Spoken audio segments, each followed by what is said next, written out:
thanks for agreeing to do this call. I appreciate your time, and you're looking forward to hear more about your book and about what you're doing. Okay. If you can give us a little bit of this overview of how did you come out, how did you come up with the idea for the book, what led you to research this subject, and then we can go a little bit further on the book itself. Okay.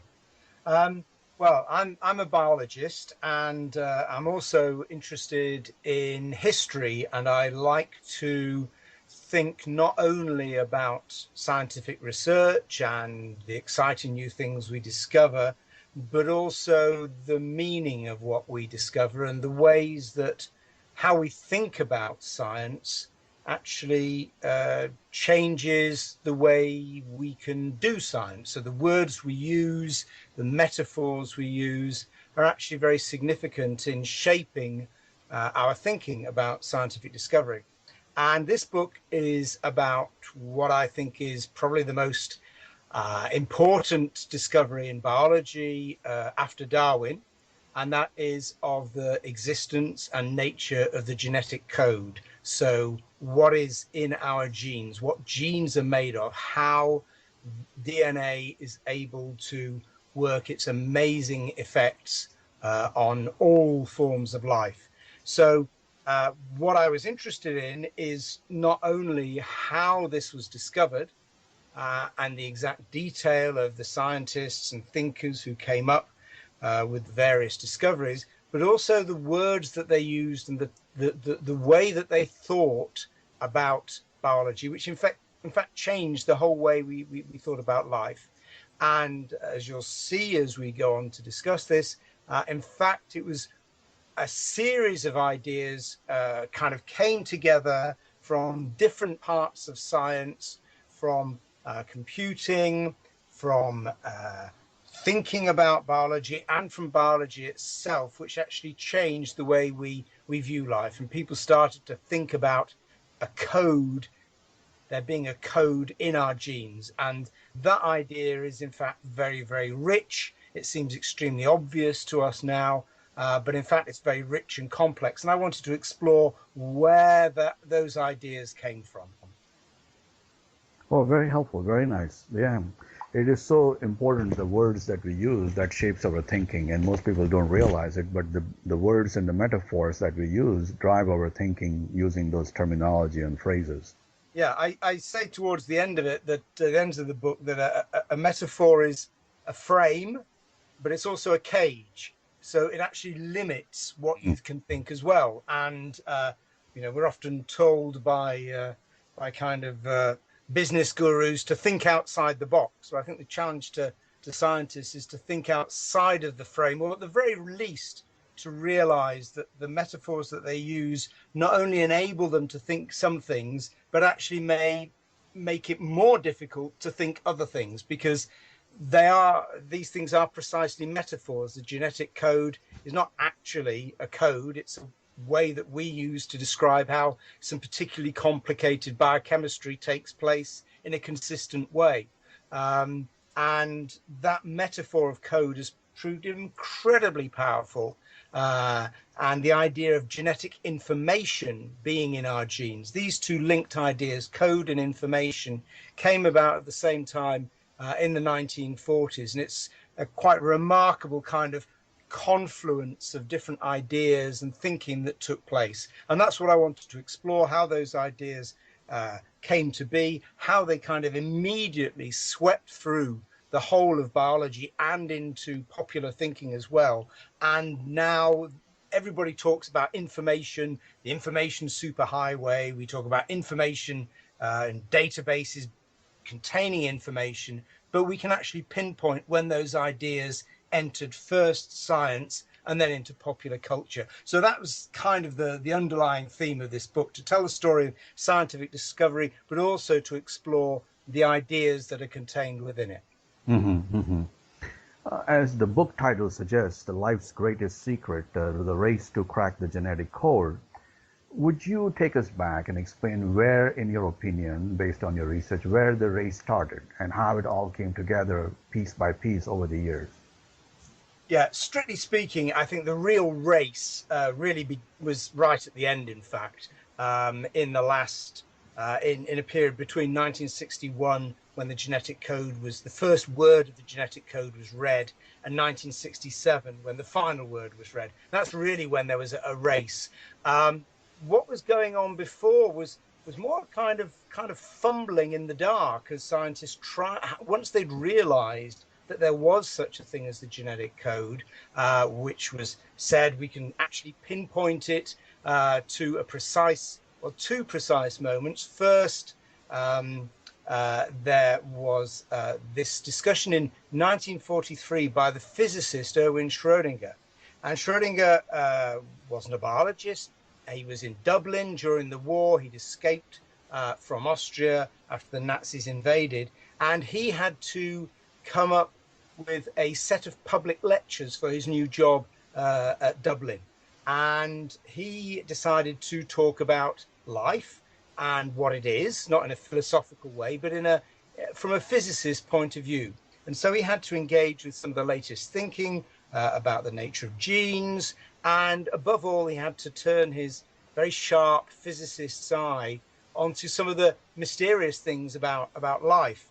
And one of the things that intrigued him was that genes seem to disobey some of the fundamental laws of physics. Now, genes, he concluded, he argued, were made of a molecule. He didn't know what that molecule was.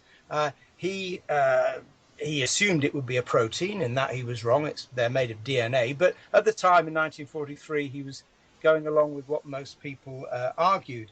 And he said genes must be made of an aperiodic crystal. That is, that they must be a solid thing, but which contains non-repeating elements. That's what the aperiodic means. It doesn't repeat itself.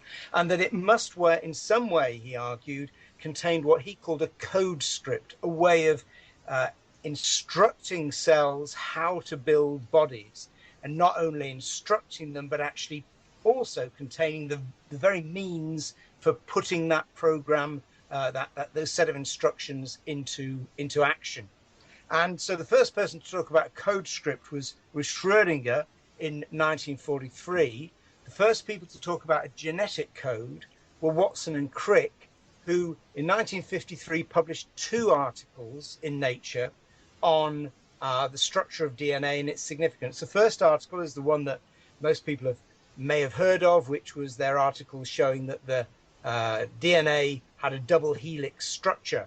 And the only thing that they were interested in was, one, showing that the data, which were largely those of Maurice Wilkins and Rosalind Franklin, both at King's College London, Watson and Crick were in Cambridge, they wanted to show that the data from Franklin and Wilkins showed that the DNA molecule had this double helix structure, and that meant that the double helix structure, because of this, it's a bit like, if you imagine a ladder that you twist, the rungs of the ladder are composed of 2 what are called bases, and these are complementary. You've got 4 bases, A, C, T, and G, and they can only bind with one. In A can only bind with T, and C can only bind with G. So if you unravel this kind of twisted ladder, you can then immediately copy it, because one side, one strand, can only be copied into one form on the other strand. So you can easily imagine a procedure whereby you would get duplication of DNA. And that's one of the important things that people knew that genes did. They could copy themselves. You could actually observe this under the microscope as the chromosomes duplicate themselves in a mysterious way. But Watson and Crick then went on to publish a second article, and this, I think, this is where I start the book, in fact, and it's this most dramatic sentence which in fact encapsulates the whole of modern biology. It opens up the whole of modern biology. And they say that they have this hypothesis in this second paper that the sequence of the bases is the code that carries the genetic information. And all those ideas, sequence, code, and information, are now seem utterly banal. But they were the first people to actually make this statement about what genes were. Genes contain genetic information, how is that genetic information is encoded, and it's encoded in the sequence of the bases on the DNA molecule. So that was these two moments were the first time that people had talked about codes, first in 1943 and then in this vague way by Schrodinger when he didn't even know what genes were made of. And then 10 years later, Watson and Crick come up with this brilliant concept. Very well. What a lucid explanation. Thank you very much. If you can take us further as the the research progressed and as more scientists gathered and found more interest in it, that how that development progressed from there since then, and how far we have come in the last 20, 30 years. Well, I think we need to part of the book deals with the kind of prehistory of this as well. So I explain how it was that the idea of information, where did that come from?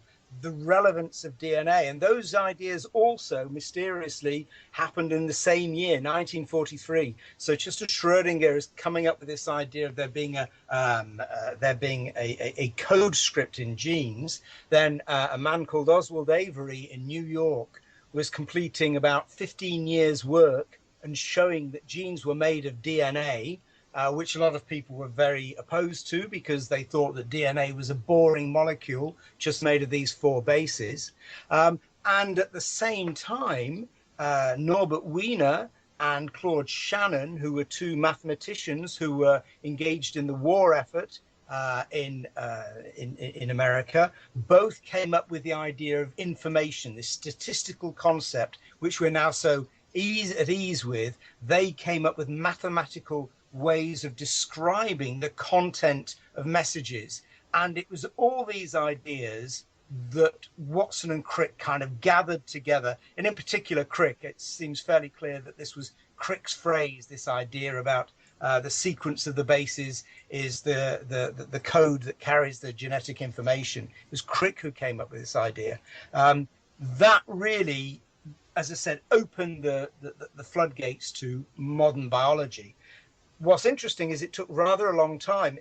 Watson and Crick came up with this statement, and basically they'd more or less finished their work together. They did work slightly together, but they were going their separate ways in the middle of 1953. And they got a letter. They got a very strange letter written in strange green ink and capital letters and bad English from a cosmologist called George Gamow. And basically what Gamow said was, very interesting article you've written in Nature, your idea of the genetic code, fascinating. Here it is, I've cracked it.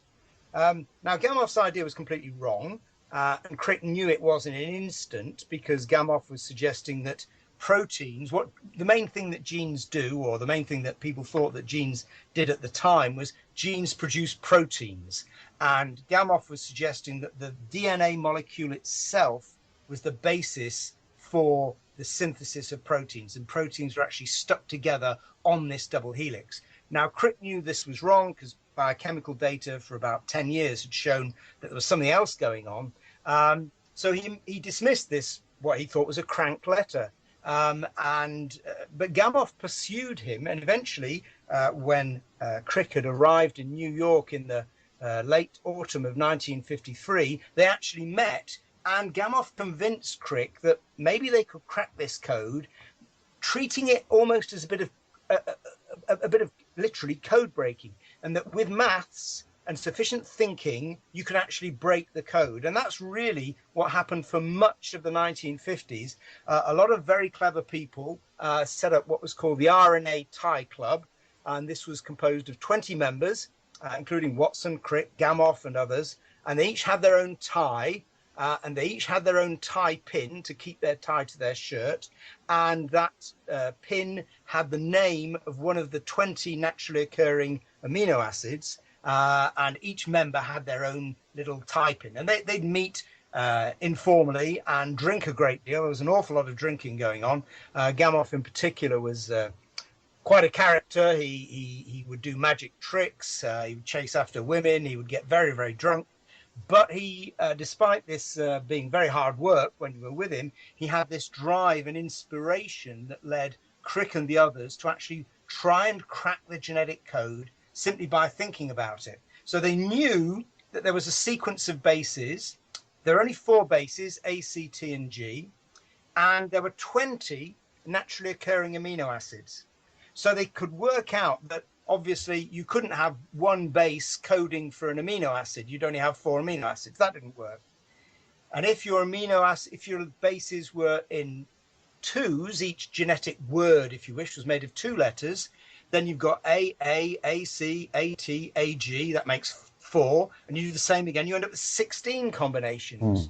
And that's not enough because you need 20.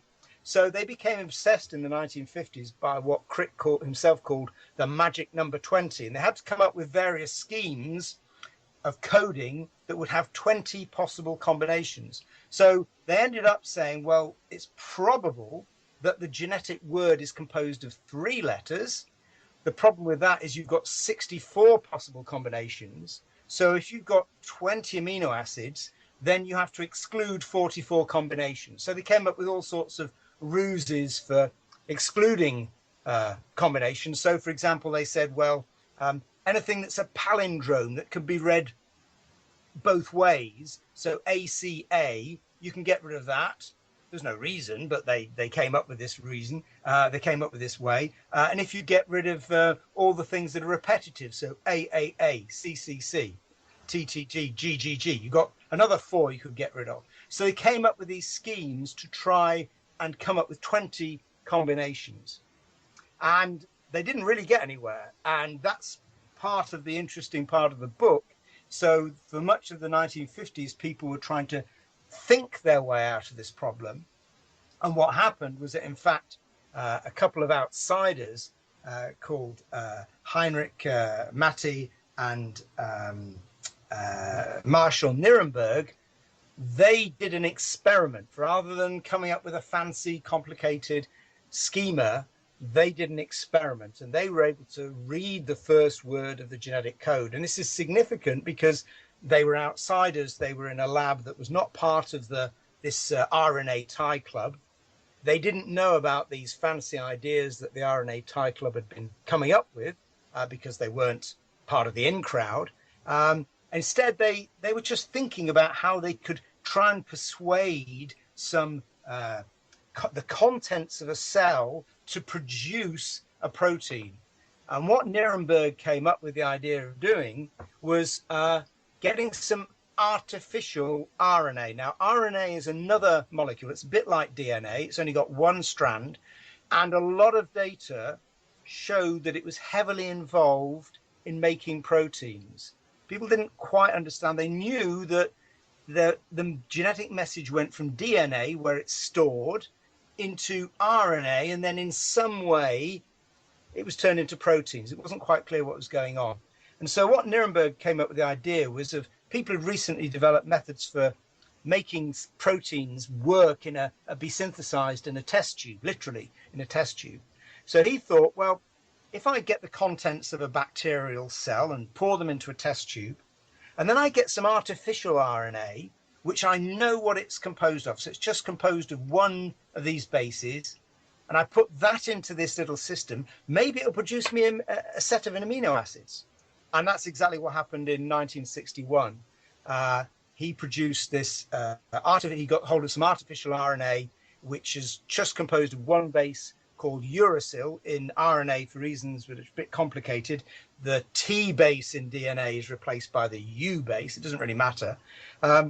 He put this polyuracil molecule, this RNA just composed of U, he put it into his test tube, and this produced phenylalanine, which is a particular amino acid. So he knew from this experiment, not thinking about it, not doing any clever thinking, clever code breaking, but just doing an experiment, he realized that the genetic word, the code for phenylalanine, was some combination of U in RNA. And he therefore read the first word of the genetic code. Very fascinating, very fascinating. In the interest of your time, I do want to touch upon one issue, which is, I think you mentioned in the chapter 4, where it talks about the slow revolution. Yes, this is so. In looking back on history, we always imagine that people come up with new ideas which we think are correct, and often are, like genes are made of DNA, and these ideas were immediately accepted. And one of the things that was fascinating to read was the discovery that genes were made of DNA by Oswald Avery. There was an awful lot of resistance to it. So he first published his finding in 1944. And although some scientists immediately embraced it, replicated it, extended it, and really were absolutely convinced that this was true, there were others who said it doesn't really make sense. It doesn't make sense for two reasons. Firstly, because DNA is boring. And we know genes can do all sorts of things. And most people thought that the other component of chromosomes, there's chromosomes are made of DNA on the one hand, but also of proteins. Most people thought that proteins, which come in all sorts of shapes and sizes and a myriad kinds, that proteins were what genes were made of. It made more sense. And that DNA was just some kind of strange structural stuff on which the genes, which were made of proteins, sat. Now, in fact, it's the other way around. But people didn't realize that, or some people didn't realize that. They didn't accept it because they couldn't imagine how this variability of proteins could be built into the boring DNA molecule. And what was striking was not only this long time it took, it was only, I mean, the latest I found was in 1961. Somebody wrote an article in Nature, the leading scientific journal, saying that genes were made of DNA, although perhaps they were made of proteins. They were still leaving the door open as late as 1961, just before the genetic code was cracked. And many scientists learn that the key discovery about the nature of genes was made by some researchers called Al Hershey and Martha Chase, who did an experiment in 1952. And what was striking was that although the Hershey-Chase experiment does suggest that genes are made of DNA, it doesn't really prove it. And in 1953, there was a big conference, and Jim Watson presented the double helix structure of DNA. Al Hershey presented the data from what we now think, we say in textbooks, was the decisive experiment. And then he said in his presentation at this conference, he said, there's still debate about what genes are made of. And, you know, I still think proteins have got a role to play. So even after what looks to us like the revelation of the double helix structure of DNA, after Oswald Avery's great discovery in 1944, and after what textbooks tell us was the decisive experiment, although it wasn't, even the man who did that so-called decisive experiment was not convinced. It took an awful long time for this hypothesis that genes are made of DNA, this working hypothesis, as people called it, to become accepted. And one of the reasons for that was that, I mean, and I remember being very surprised. I was a young student in 1976, and I was reading a textbook about this kind of thing. And then there was a little footnote which just pointed out that all this material about how genes work, about DNA, about the production of proteins from DNA, this had only been demonstrated in bacteria and viruses. In other words, it wasn't known in any other organism. And I remember being really shocked as a young student reading this, thought, well, what, we don't know this? Now, as it happened, a year later, this was demonstrated. It was demonstrated first in flies and then in mice that genes really were made of DNA. Nobody, I think, was surprised by that. It would have been the opposite, which would have been a big surprise. But at the initial stages of this work, this was an assumption that all life shared the same mechanisms. It could have turned out that they didn't, and that bacteria and viruses were just kind of weird, and mice and flies and you and me used a different system. So scientists were making an assumption on the basis of consistency that could have turned out to be wrong. And that partly explains why the DNA revolution took so long to really get hold. I guess sometimes we get caught up in the conventional thinking and we just go with it until an experiment is done that shows otherwise.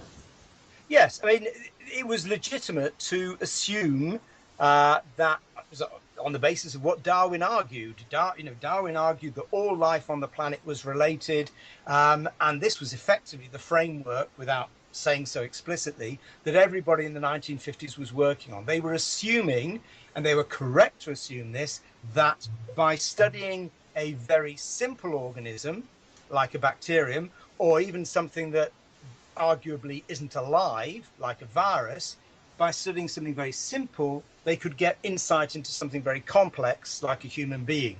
And now they were right about that, but it was an assumption.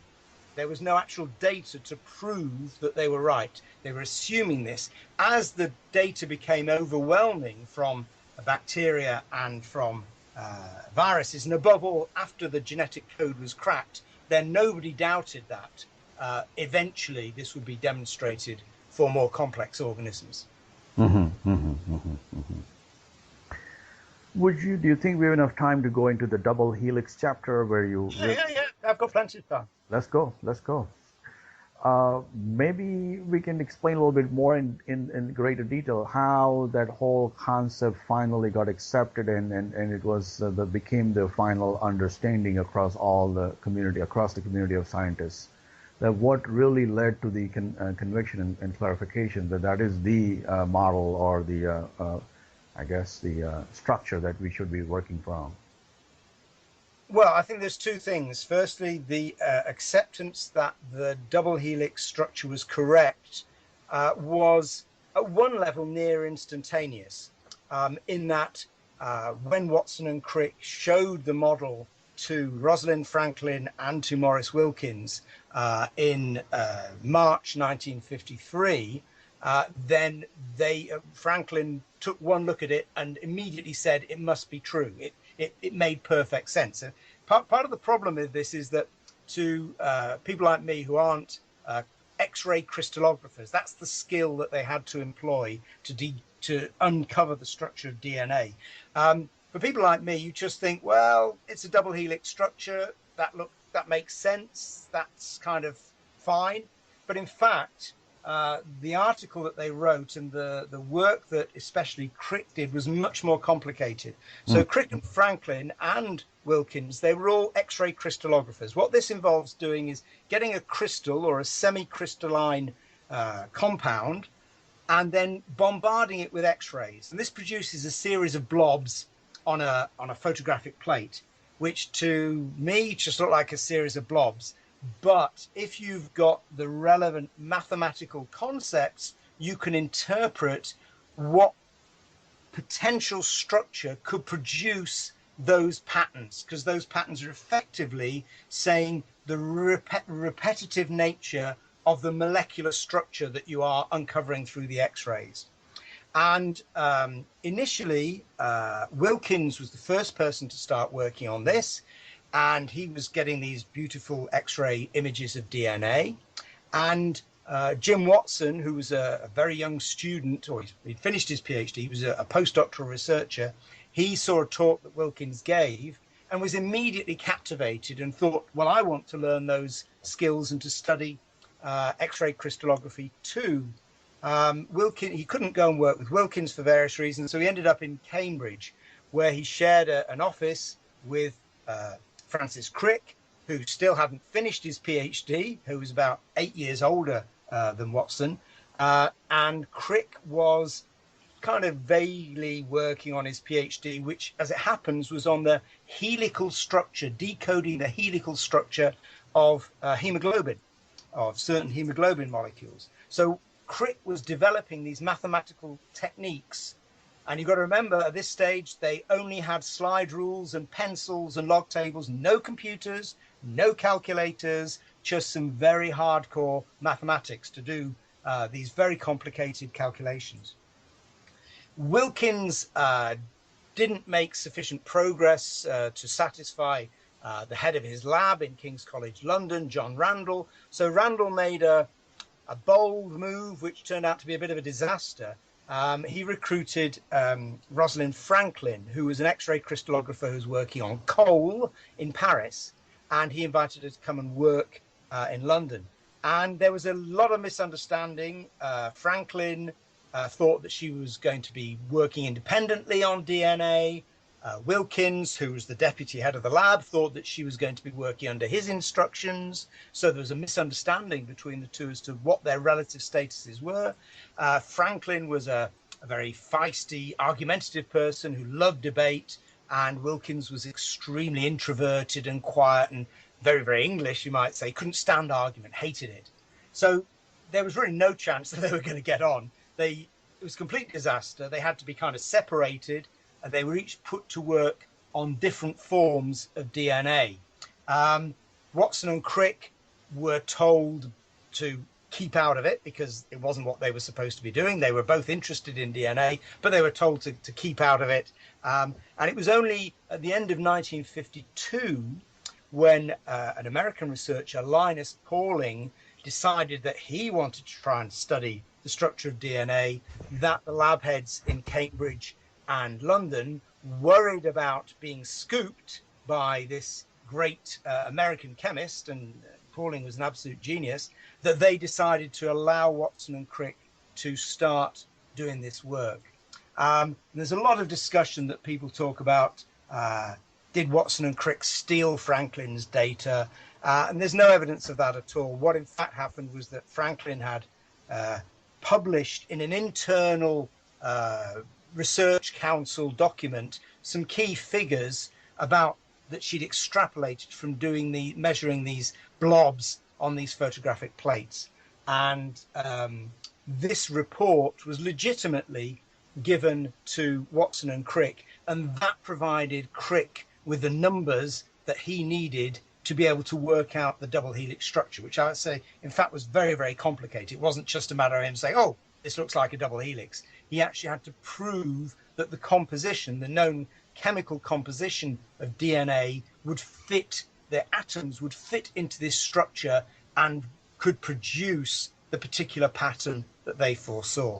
And they then called in Wilkins and Franklin from London. They came up on the train from London, and they were shown this huge molecular model that Watson and Crick had built, and both Wilkins and Franklin immediately accepted that it was true, that it had to be true. I mean, part of the issue of it is so beautiful. It looks right. You can immediately see how a DNA molecule can copy itself, but secondly, the fact that the bases can be in any order. It doesn't matter. They can be in an infinite different array of orders, and that's the place where genes are in this sequence of bases. What's striking is that Franklin, who, because of the awful atmosphere in King's in London, had decided to stop working on DNA and move to another college. We can see from her diaries at the beginning of 1953, she's struggling on her own. Watson and Crick had each other. They could bounce ideas off each other.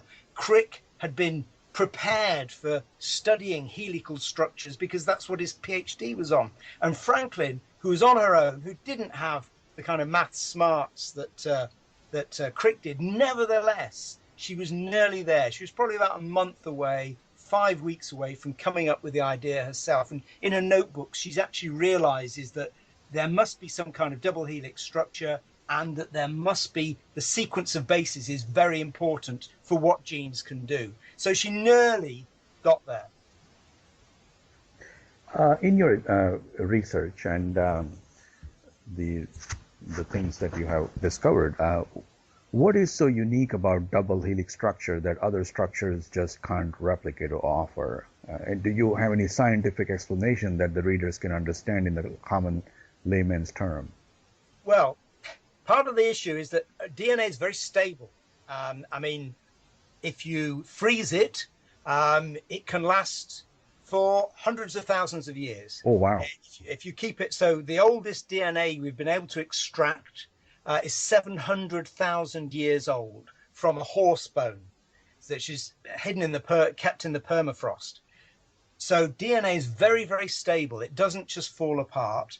It can be eaten. Bacteria love to eat it. That's the big problem. It's very tasty because it's full of carbon, but it is essentially very stable, not only in time terms, but it actually has got an error correcting mechanism. If you remember, I said earlier on, one of the things that intrigued Schrodinger was that genes seem to be passed down the generations without changing. Mm. And he found this, as a physicist, very worrying, because if it was a single molecule, if a gene could be one molecule, Schrodinger, who was the master of quantum mechanics, he realized that these molecules should be kind of shimmering. They're not stable things. We always think of molecules as being like kind of pool balls connected by rods, because that's what they look like in models. But they're not like that at all. They're shimmering fields of energy, and they can change. On a quantum level, they will change all the time. So Schrodinger was very worried.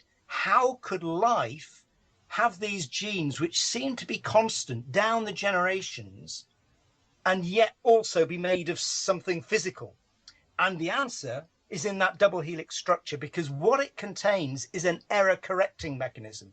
Because on the two strands are complementary. They can, if you know what the base on one strand is, you know what the base on the other strand has to be. And in fact, the cell looks at this. It says, okay, I've got this base here. I must have this base on the other side. Oh, something's gone wrong. It's changed its structure, perhaps through the action of a cosmic ray, or through precisely the kind of quantum effects that Schrodinger was discussing. And the cell then snips out that mistaken base and puts in the right one. So it's got this error correction mechanism. So our DNA is a bit like an archive. It doesn't do very much. It sits there in our cells. It provides the basis for which the cell can then do all sorts of amazing things using RNA, this single-stranded version, which is much more sensitive. It can be degraded much more easily. It's much more delicate. What's fascinating is that we now think that, in fact, the first forms of life did not use DNA at all. They used RNA, because RNA is a molecule that contains information, which is what we want, but it also can act on other compounds. It can make things happen directly in the cell or in the environment. It's what's called an enzyme. RNA can act as an enzyme. DNA is just like a book. It's just there. RNA, on the other hand, can actually act on the world. And what we think originally happened was the first forms of life, and I deal with this in the final kind of quarter of the book, brings the story up to date from 1967 to 2015. RNA was the first forms of replicating molecules were possibly RNA, and this would have then been able to both contain information, but also to change chemicals in the environment and to help the first primitive cells survive. There were no proteins at this time. There was no genetic code, because you didn't need an intermediary between an archive of DNA and an active protein that could build cell walls and structures and all the rest of it, all the things that we know proteins do. You just had RNA, which was both information and action. But proteins, because they're so varied, when the first proteins started to be stuck together, there was a huge advantage for those organisms that could use proteins. They could reproduce much more quickly. They could produce more varied structures. And we think what happened is that then DNA was used as this kind of static, stable, safe archive in which the genetic information could be stored. And when it was copied, it could be checked to ensure that errors did not enter into the message. How's that? Is that okay? Oh yeah, very helpful. Very, very helpful. It's just so much engaging that I don't like to disturb you while you're explaining. Great. I want to digress a little bit and come back to the business of science again. But when you go about piecing all this information that you gather and distill it down to various chapters and put it in a book format, would you explain a little bit where you go about in putting your writing style together? I mean, how do you write? What gets you excited? What is that you are? What that drives you when you're putting these well-researched diverging thoughts together in a storytelling format? Yeah, it's quite tricky because I mean, I'm not a professional historian. I haven't been trained as a historian. I've written 4 books of history on different subjects, and I've published articles on the history of science in academic historical journals. But I'm not a trained historian, so I'm interested in the process, in what the scientists did, why they did different experiments, what they were, as much as we can tell, what they were thinking at the time, what ideas they had. But the most fundamental rule that you've got as a historian, I think, and it also makes for exciting reading, is to forget about the future, to forget what happens next. So each chapter, I basically read all the papers that were produced in the period or on the topic that I was dealing with, and tried not to know what was going to happen next. So I hope you won't find any sentences like, little did he know that, I won't prefigure what's going to come, because they didn't know that at the time. The scientists at the time didn't know what was going to come. They might have had some guesses. Some of them will be right, some of them will be wrong, but they didn't know. So I don't want to be a kind of omniscient author who knows what's coming. Of course, I do know what's coming. Not always. There was one chapter in particular which was really hard going because I never really got to grips with bacterial genetics. And that was very hard going because I had to read these papers published in 1961, which are very long and very complicated. And I've never studied them as a student. So that was pretty hard going. I really was like somebody back in 1961 trying to understand what the future held in this world.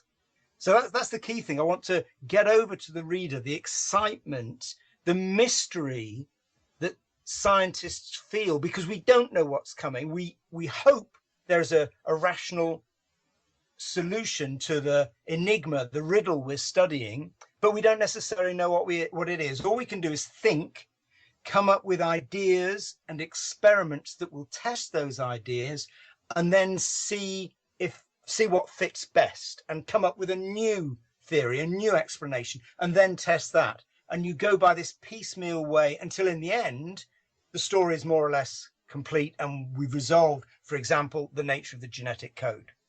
Mm-hmm, mm-hmm. How long it took you to work on the book, and when did you start researching, and when did you finally start writing the book? Well, I started thinking about it about a long, long time ago. I translated a book from French, a book by a friend of mine called Michel Morange, called The History of Molecular Biology. And this deals with the whole of molecular biology in the 20th century. I translated this in the mid-1990s, and there's a short chapter in there in which he deals very briefly with these ideas of information, code, something called cybernetics, about the way that control systems work, which were very fashionable in the 1940s and 1950s. And he briefly described how these penetrated the world of biology. And I was very intrigued by that, and it kind of sat at the back of my head. I read a very good academic book by a researcher, a historian who's now dead, called Lily E. Kay, which is called Who Wrote the Book of Life? And she dealt with similar topic to what part of my book deals with, but from a much more conceptual and historical way. And I was partly reading this book and thinking, God, this is really interesting, but it's very difficult to understand, and she hasn't quite grasped the experimental detail. And then I decided, well, that's the book I should write. I should write about the experiments as well as the ideas and fuse the two together. It took about 2 years to write, I think, something like that, 18 months to 2 years, with a lot of reading, as I say. My task was always to read the primary literature, to read the papers that the scientists produced and the things that they said.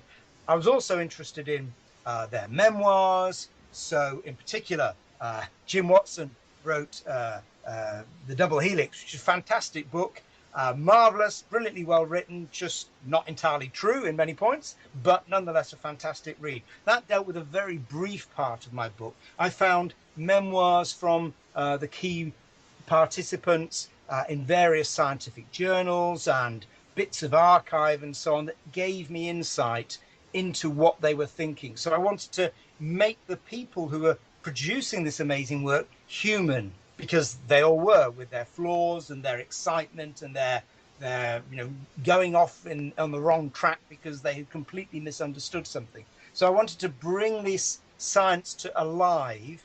And as I say, the way I did that was by not allowing myself to know what was to happen next. I tried to limit myself to a particular period. Each chapter, I knew what was happening, and I assembled all the data and wrote it, the key facts that were discovered in this period, and then started to write it in as conversational a way as possible. I wanted to talk to the serious reader that your website is aimed at, people who are interested in ideas. You don't have to be a biologist to understand this book at all. I hope that I explain the biology simply enough for non-biologists. And, I am not a molecular geneticist. I work with genes, but some of the concepts here are not ones that I use every day. So I had to find ways of explaining them. I first had to understand them myself. And it's only when you understand something yourself that you can then explain it in a simple way to a lay audience. So that was my task. It was sometimes quite difficult, as I say, because I hadn't been trained to read some of this stuff, but that just made it even more of a kind of exciting challenge. Very helpful. Thank you. Well, coming back to the book, where you have in the chapter Central Dogma, and then you again revisit it later on in the book. Would you like to combine and explain what the Central Dogma was and how and why did you decide to revisit it? Yeah. So during the period of the 1950s, when the Rna Tie Club was doing this thinking about what the code would be, Francis Crick, the book was not intended. I think the book is, and some of my colleagues have complained, it is in fact a paean of praise to Francis Crick. That was not my intention. I didn't start off wanting to write about what an amazing person Francis Crick was, but in fact that's what it turned into, because he was the driving force. He was the intellectual powerhouse. He was so incredibly intelligent, and the things that he wrote were so perceptive that even when he was wrong, it was still brilliant. And he was trying to, because he was a very bad experimenter. He wasn't primarily doing experiments to crack the genetic code. He was trying to think about what the various bits of information that people had obtained about how genes worked and so on. And he came up with what he called the Central Dogma. Now, this is a very unfortunate phrase because a dogma is something that is accepted without question. It's a religious phrase. And Crick was not a religious man at all. He was an atheist, a very profound atheist, and he didn't know what dogma meant. He admitted this later. And elsewhere he gave a lecture in 1957 in London about protein synthesis, which is really about how genes work. And he talked about the sequence hypothesis. That is, that there is a link between the sequence of a DNA molecule and the sequence of amino acids in a protein. So he talked about this sequence hypothesis, which hadn't been demonstrated, but there were very strong reasons at the time to think it was true. And indeed it is true. And then he wanted to talk about what he called the flow of information. And he didn't want to use the word hypothesis again. So he came up with this idea of dogma, which is caused an awful lot of trouble in science and for journalists, because they think it's this dogmatic starting point. But Crick was simply coming up with a very strong hypothesis. And what he stated was that the flow of genetic information go one way. It goes from DNA into RNA and then into proteins. And once the DNA, the information has got into protein, it can't get back into DNA. So your proteins can't rewrite your DNA sequence. Now, he also included, and he made a little diagram. He said that, well, maybe RNA, once information goes from DNA into RNA, it can go back into DNA. He actually came up with this hypothesis, which was later proved correct in the 1970s. That's the way that some viruses work. They're made of RNA and they can copy themselves back into our DNA, where they can then thrive and copy themselves, and sometimes they get stuck, get trapped in our DNA. So Crick came up with this idea of the flow of information. Now, fundamentally, this has proved to be correct. However, you regularly read in the press that the central dogma has been disproved. Now, if the data say that it's wrong, that's fine. We're not dogmatic. That's the whole point. We're scientists. We have hypotheses that are very well supported by data. If the data shows that those hypotheses are wrong, then we have to change them. Now, one of the things that people got very excited about, especially over recent years, is something called epigenetics. And that's the way that genes are regulated, because we've all got the same genes, but the genes aren't all turned on and off in the same way in different people. Even in identical twins, they're not absolutely identical. They're extremely similar. So we know that genes are turned on and off by little kind of sequences of information within the cell. And one of the things that's been argued is that some of those changes, which are more like kind of switches that are put to enable or prevent a particular gene being expressed under certain conditions or at certain times in development. What's been argued recently is that those switches, which are in fact made of protein and are sitting on the outside of the DNA molecule, those switches can be passed down the generations. Now, that, if this were to be permanent, a permanent change in your DNA, that would be against Crick's central dogma. It would be against this fundamental part of our understanding of how genes work. And that would be okay if it were the case. The reason why scientists are very doubtful about this, the evidence doesn't show it. And secondly, we've got an awful lot of genetic data which shows that genes are indeed stable and don't get changed by protein interventions over the course of being transmitted down the generations. So there's a lot of reasons to think it isn't true. So I wanted in the chapter Central Dogma Revisited to explore these latest data about this epigenetics and to show how it works, to show that, yes, sometimes some characters can be transmitted, for these little molecular switches do get transmitted for 1 or 2 generations, but then the cells reprogram everything and the slate is wiped and the situation is as it was before. Above all, there is no evidence at all of DNA sequences being rewritten. Crick is absolutely right. Proteins can't rewrite our DNA. The only way that DNA gets changed is when the cell makes a mistake and gets confused and doesn't carry out this error correction mechanism that I talked about properly, or when something like a cosmic ray strikes a DNA molecule and produces a mutation. Chemicals can have the same effect. And that's partly what can produce cancers, for example, from inhaling tobacco smoke, that the cells are deregulated and there's actual mutations take place in the DNA in our lungs when we smoke that can produce uncontrolled growth. So I wanted to show that Crick was actually fundamentally correct in his idea, this idea of the central dogma, and although the way that genes are regulated are indeed amazing and fantastic, there is as yet no evidence of our DNA sequences being altered by any mechanism involving proteins. Mm-hmm. Were you able to find in your research and the readings who and what regulates, if that is the right phrase, genes? I mean, what drives them? Well, there's a lot of argument. I mean, so I can give you my take on it. If you talk to a different scientist, you get a different view. So from the late 1950s, people began to suspect that most of our DNA didn't seem to be doing anything. And by the 1970s, this was actually called junk DNA. And when we came to sequence our genome at the turn of the century, our genome is about 3 billion base pairs long. 3 billion pairs of those bases that I talked about at the very beginning. Wow. It's a huge, great big thing. And there was a the people who were working on the genome had a sweepstake. They had a kind of gambling trick. They each had to put in a dollar, I think, and they could bet on how many genes there would turn out to be.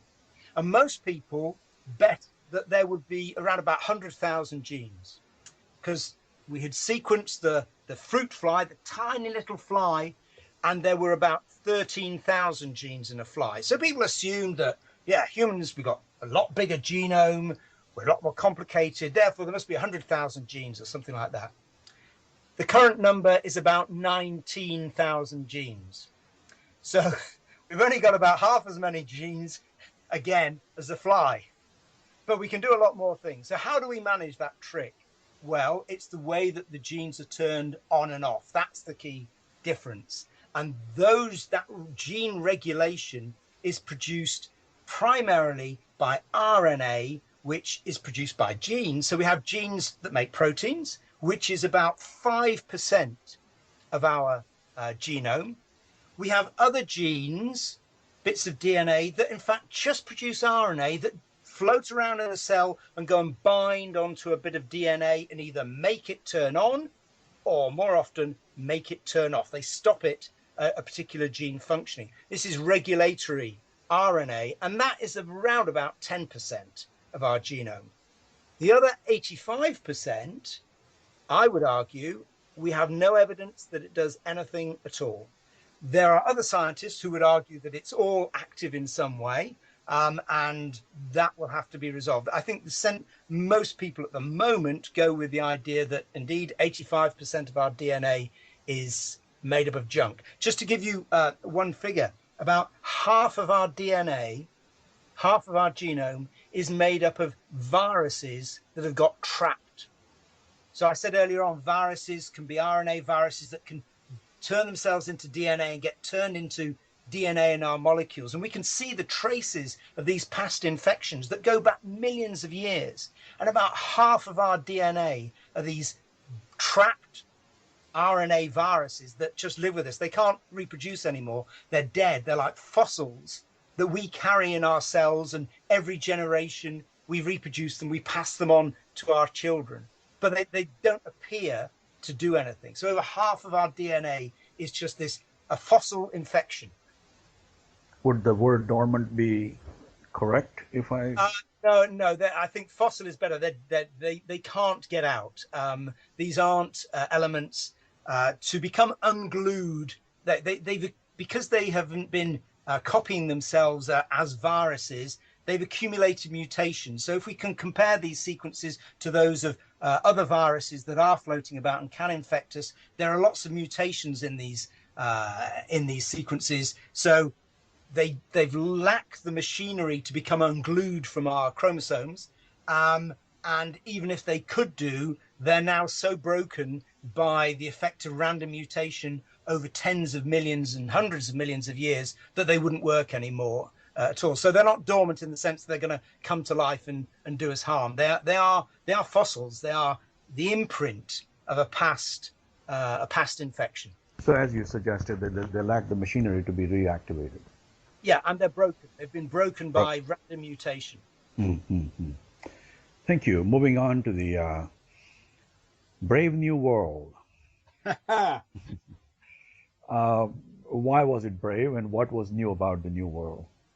Well, this is where we're going. And Brave New World is both a line from Shakespeare, in which, from The Tempest, in which Miranda, the daughter of Prospero, who's this great wizard who lives on this island, Miranda meets men for the first time. She's been isolated on the island, and she says, "What brave new world that has such people in it?" So she's amazed by meeting these new people. But it was also used by Aldous Huxley in the 1930s, as your readers will probably know, as the title of a dystopian novel. So he used it in a very ironic way. Shakespeare meant it genuinely, and Huxley meant it in this ironic way as he described this dystopian world of genetically programmed humans. And I wanted both. I mean, the title of the chapter refers to both. It's both amazing and it's slightly alarming. So the new techniques we've got, the new research that's being done, I wanted to highlight the fact that Scientists are making new genetic codes. They've introduced, I said we've got 4 letters in our DNA, A, C, T, and G. They've made bacteria that contain 2 new bases that aren't as well as A, C, and T, and G. They've got 2 new bases that fit into the double helix structure of DNA. They don't do anything. They don't encode anything, but they are there and are being reproduced. So there are bacteria growing in labs that contain something that has never been seen in the history of life before. There are other scientists who are trying to make not DNA, but XNA. So instead of having the sugar and phosphate backbone that DNA has, they will contain other molecules. So they're trying to make organisms that will contain completely novel structures that may be able to encode completely novel proteins. I said earlier on there are 20 naturally occurring amino acids. In fact, the number's gone up a bit. There are about 23 now, but there are over 100 amino acids that we can actually observe in the laboratory. So it's possible that we could create, in the next few decades, we could create organisms that are composed not of DNA, but of XNA, that have completely novel base sequences that can create completely new proteins that the universe has never seen. Now, why might we want to do that? I mean, a crazed mad scientist would want to kill all life on Earth. There aren't any such people, I'm glad to say. But you might, one hypothesis that I raised, which is quite exciting in the book, if we think there's no life on Mars, then we might want to terraform it. We might want to make Mars a place appropriate for life. The problem with Mars is that it's very cold and it has no magnetic field. So there are cosmic rays that are bombarding the surface continually. So if we were to go out and say, okay, we're going to try and get photosynthetic bacteria to start producing oxygen by living on the surface of Mars, they would die within an hour. They would be fried by the cosmic rays. But maybe, just maybe, we could engineer, using these novel chemicals, these novel compounds, we could engineer a bacterium that could resist the effects of cosmic rays, and yet will be able to produce oxygen. This is really science fiction, but it is technically possible that we could do this. I would argue by the end of the century, if not before, we could create novel life forms that could exist in very, very harsh environments where Earth life can't survive. The problem you have then is, how would we react to it? How would we, being the life that exists on Earth at the moment, so not just humans, but giraffes and oak trees and grass and bacteria, how would we react? Because at the moment, our immune systems are able to recognize DNA and RNA-based infection, and we can respond to that. How would we respond to an xRNA, an XNA molecule, an XNA bacterium? Would we even recognize it as being alive, as being a threat? It could be terrifying. So I wanted to not scare people, but to hold out this amazing prospect of our ability to manipulate organisms.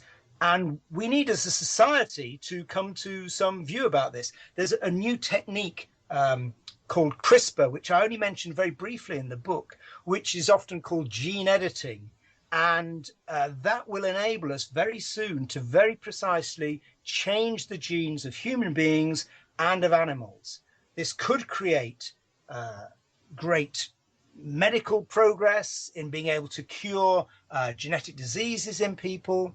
It could enable us to create, for example, mosquitoes that can resist malaria. And so the mosquitoes would still bite us, but they wouldn't transmit malaria.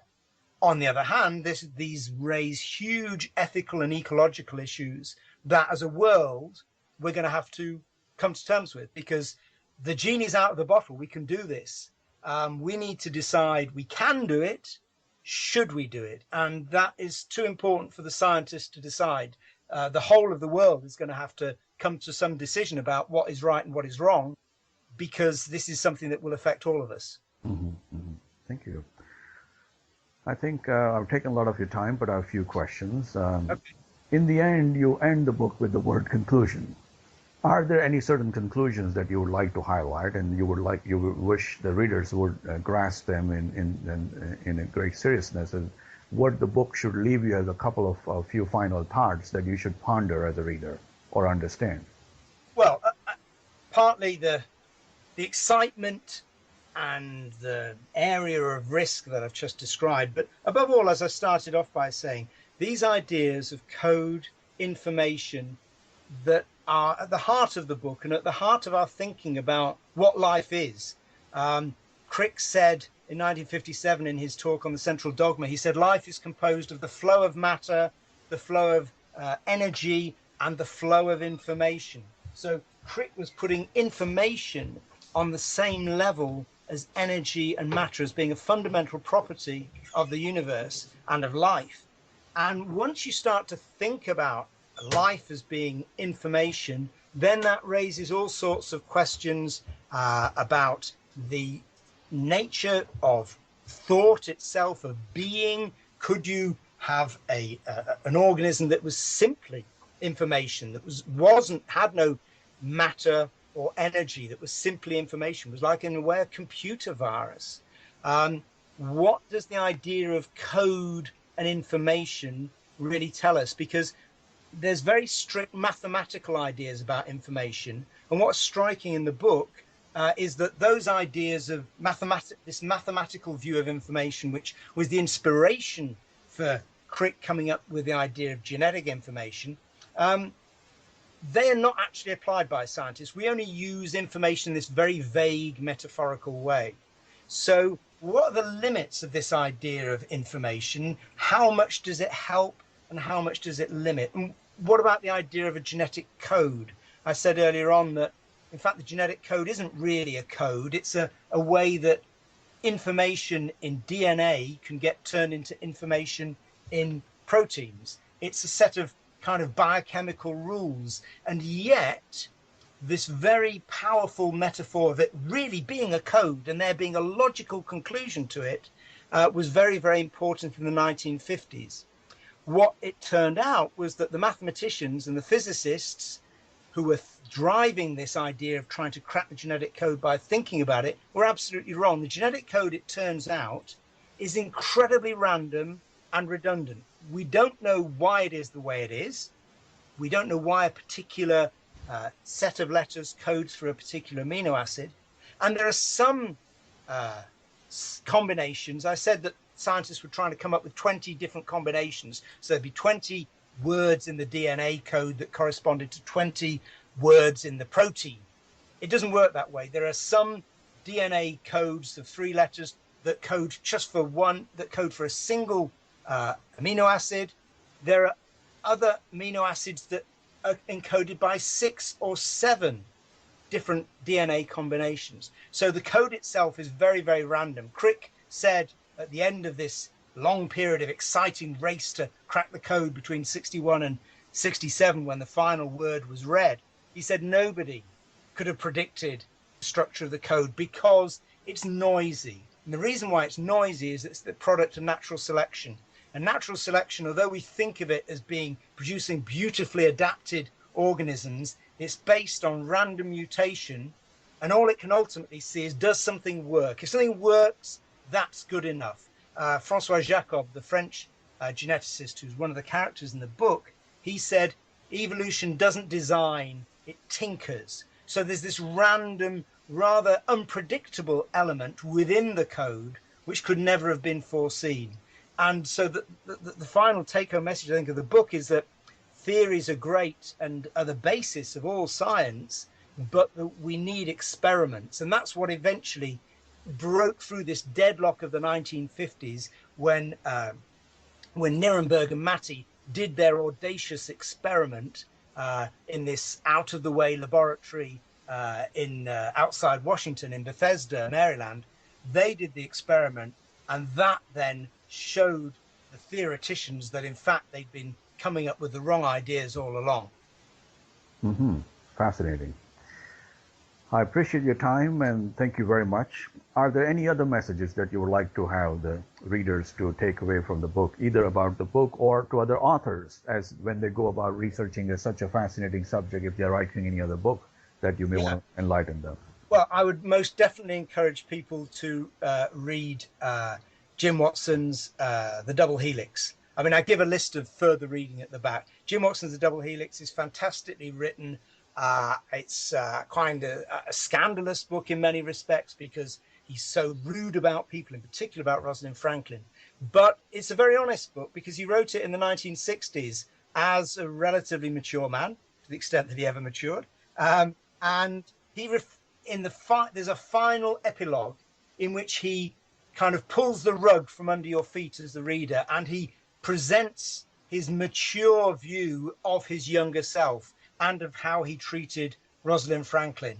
And that final epilogue really highlights the importance of the book. What you shouldn't do is believe every word of it is true, because it's his own personal fragmentary memory of what happened, but it's immensely powerful. Similarly, the autobiographies of Crick and of Francois Jacob are very, very exciting and drive you on through the story.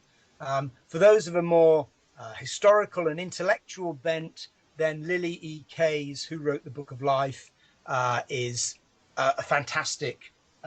It inspired me to write my book. So that will give you some deeper thinking, but it doesn't give you the experimental detail that my book goes into. And if you want an overview, then Michel Morange's History of Molecular Genetics, which, as I translated, that is available, and that will give you, that sets the story in the whole of kind of 20th century molecular genetics. Thank you. Any other message for other writers who may be researching a deep and vast subject like you are doing, that you can leave some words for them, or words of wisdom? Get an agent. That's the most important thing. Seriously, I mean, I know people self-publish, but I think that if you want to have a trade book, so a commercial book, then really you need an agent. And all agents will have a set of FAQs, frequently asked questions, about what they want to see from you as a writer. Now, I should say that you don't have to write, if you're writing a detective story or a novel, then almost always you have to write the whole book before a publisher will look at it. It's different with nonfiction. Publishers will often buy books on what's called a proposal. So you work with your agent in producing a kind of summary of your argument of the book, an outline, and that's what you actually sell. For those who want to go down the self-publishing route, then yes, that can be hugely successful, and in particular with fiction. We saw that with Andy Weir's The Martian, which he first self-published before he eventually sold it as a novel and then as a film. But I think the real lesson is, if you're dealing with, especially if you're dealing with areas of science or areas of a subject that aren't in your immediate academic domain, then go away and read the people who've been studying it. So in my cases, it was the historians. I had to read what the historians had written, because these are people, a lot of scientists get very grumpy about historians, but they've been trained to think about these issues, and they can give you insights and make you realize there's a richer way of looking at your subject apart from just one damn thing after the other, which is kind of how scientists initially think about things. They can make you think about more complex concepts. And that was immensely useful to me. And I'm hugely indebted to the philosophers and historians who I read, who helped to shape my view of the world while I was writing the book. Thank you very much. Thank you very much, Mr. Wesley Cobb. This is the conclusion of our first author interview for Radara.com. Thank you.